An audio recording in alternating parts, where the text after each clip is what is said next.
Hey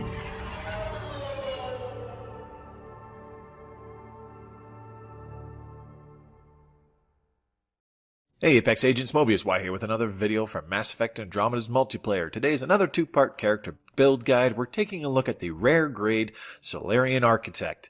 This is a character that might take a bit to get on with because at first glance it's not really easy to tell what to do with him, to be totally honest. But once I kind of figured out something that worked for me, initially I was able to tweak a few things here and there, and I came up with something that I feel is actually quite effective.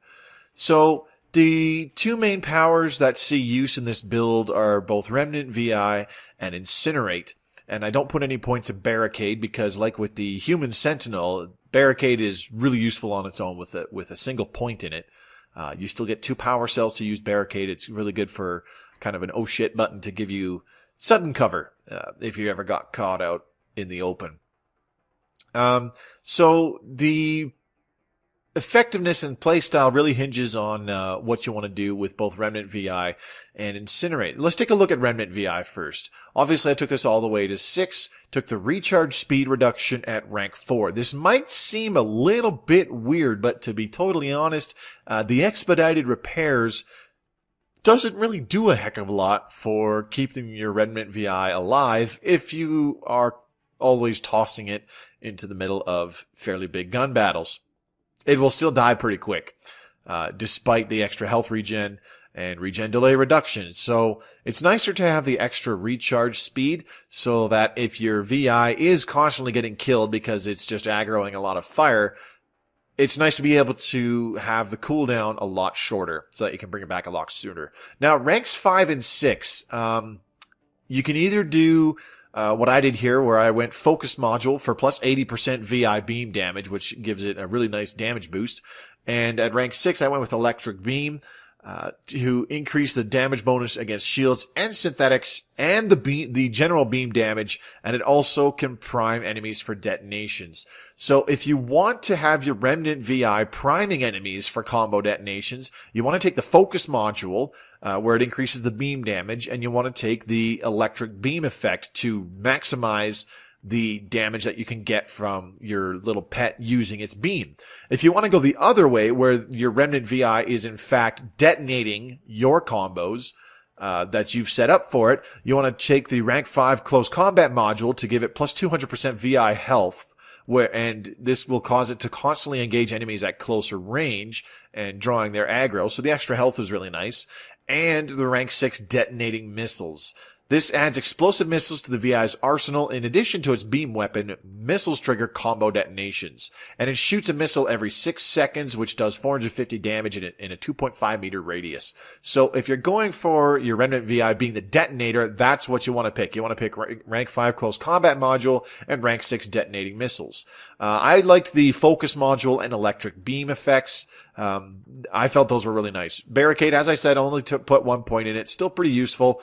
No point in bringing this up further unless you intend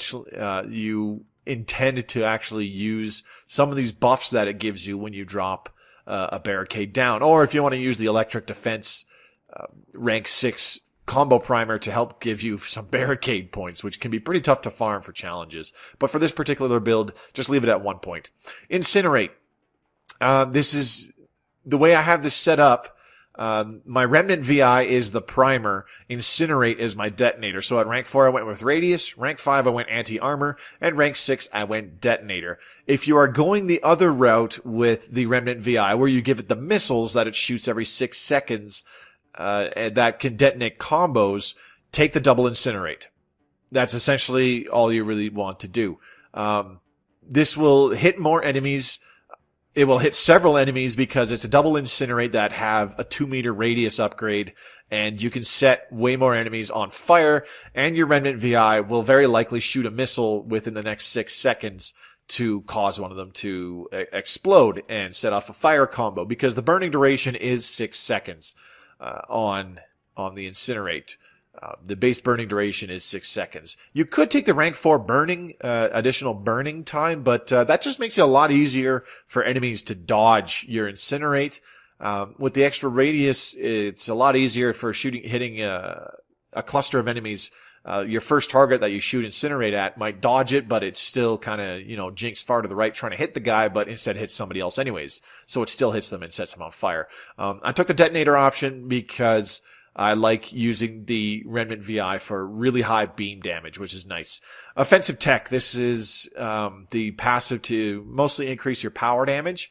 Took this all the way to rank 6. Rank 4, increase your combo detonation damage. You could possibly take this power enhancement, but I don't really see it as useful as the combo detonator. Just my 2 cents. Rank 5, anti-armor, making incinerate more effective at taking down armor. Combines really nicely with Incinerate's rank 5 anti-armor upgrade as well. So it just makes your Incinerate extremely good for dealing armor damage. And a rank 6 elemental tech. Inflicting a status effect on enemies causes them to take more damage from heat, cold, and electricity. So anytime you stun them with the Remnant VI, anytime they're electrocuted by the Remnant VI, anytime that they are set on fire by Incinerate, they'll just take more damage from heat, cold, and electricity, which is really nice. Lastly, you have support systems, which is kind of your survivability skill tree. Rank 4, I went with the extra tech radius, plus 25% power area of effect radius, plus 25% tech construct area of effect radius. This would be a bit better with the tech construct missiles, but it also goes really nicely with Incinerate. It just adds a little bit more to, like 0.5 meters to Incinerate's radius, which is nice. Rank 5, Advanced Construction, to give yourself plus 20% more max health and shields for a total of 40% extra max health and shields, as well as an additional plus 20% Tech Construct health. That goes along with the plus 15% Tech Construct health you get at rank 2 of support systems, which is really nice. And at rank 6, to help with even more survivability, Shield Reset. Once every 10 seconds, using a tech power causes shields to recharge immediately rather than after the standard delay. This goes really nicely with Incinerate, which even with the recharge speed upgrade at rank 2, the recharge time on it is 10 seconds. There will be the odd time where you have to resummon your Remnant VI, and that will reset your shield recharge with rank 6 of support systems, but for the most part it'll be Incinerate. And Incinerate you're mostly casting every 10 seconds, unless you take things like power efficiency mods or certain equipment to lower the cooldowns. Speaking of which, the equipment I did take in the gameplay was omnicapacitors, which is nice for power cooldowns, as well as more tech damage, just to squeeze out a bit more damage out of the Remnant VI in particular. But I honestly kind of strongly recommend either a stronghold package, which is pretty good, but for a long time I used a multi-capacitor. Increases shield regeneration delay reduction by 100%. This helps your shields start coming back very fast so that you can jump right back into the action as soon as possible. I highly recommend going with that, or omnicapacitors, or a stronghold package, or possibly even an engineering kit to increase all damage dealt by tech powers by an additional 30%. Those are what I recommend for your equipment. Now, for the weapon, I tried a couple different things. I used something like a Zalkin before. I used the Hornet. I even used the Sandstorm for a very long time, which was really nice, but I had to change something up. I went with the Shadow. The Shadow actually puts out some pretty good damage. I don't even have this thing at grade 10, as you can see here. It's only grade 8. And I've gotten 2 upgrades since I started using this on the Architect, as a matter of fact. So it still used to be just a tad worse. And even without any major, like sniper rifle rail amps, or using a sniper rifle, amp piece of equipment just to increase more sniper rifle damage, the Shadow's really good at using its single quote-unquote clip to take down mooks or even low-quality sub-bosses. For example, what's a good one? A Ket Destined. If you're able to land some decent headshots before the Shadow overheats, you can take down a Ket Destined in a single burst of the Shadow. And what are the floaters? The Remnant Observers are actually pretty easy to take down with a single burst of the Shadow right before it overheats.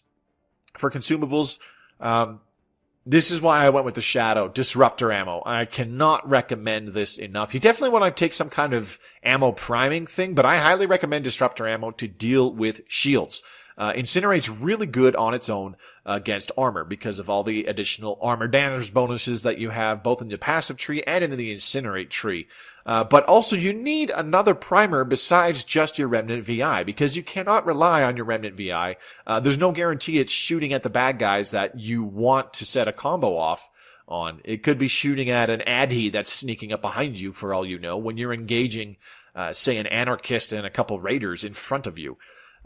So in order to kind of compensate for that, bring some disruptor ammo. The Shadow is extremely good at applying ammo effects, and that's why I stuck it on there. As much as I liked using the Sandstorm just isn't as good in comparison. It's night and day comparing the Sandstorm and the Shadow as to which one is better at applying ammo effects. The Shadow is way better at it, hands down. And for the second booster in the gameplay, I just use a Tech Power Amp.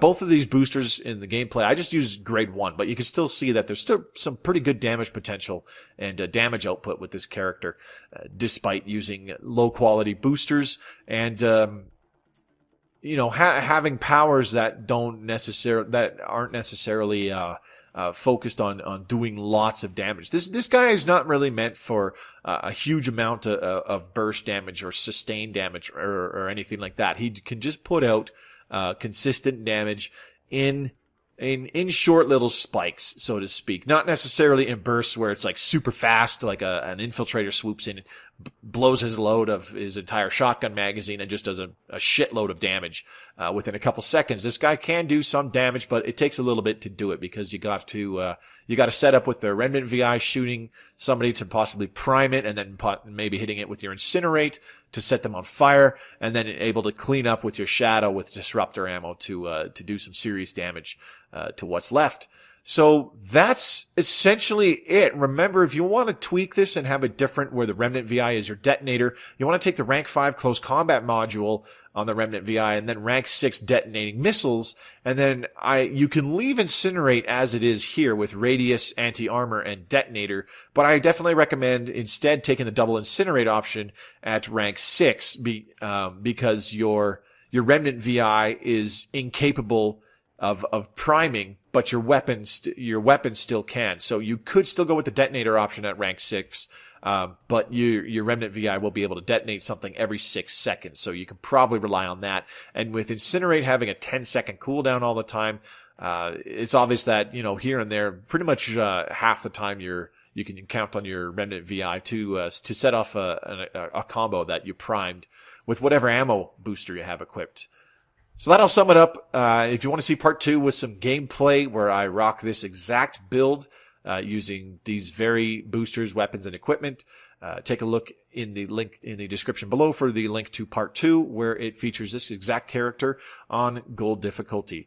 This has been Mobius Y for Mass Effect Andromeda's multiplayer. Thank you very much for watching, and I will see you next time. Good luck, Apex.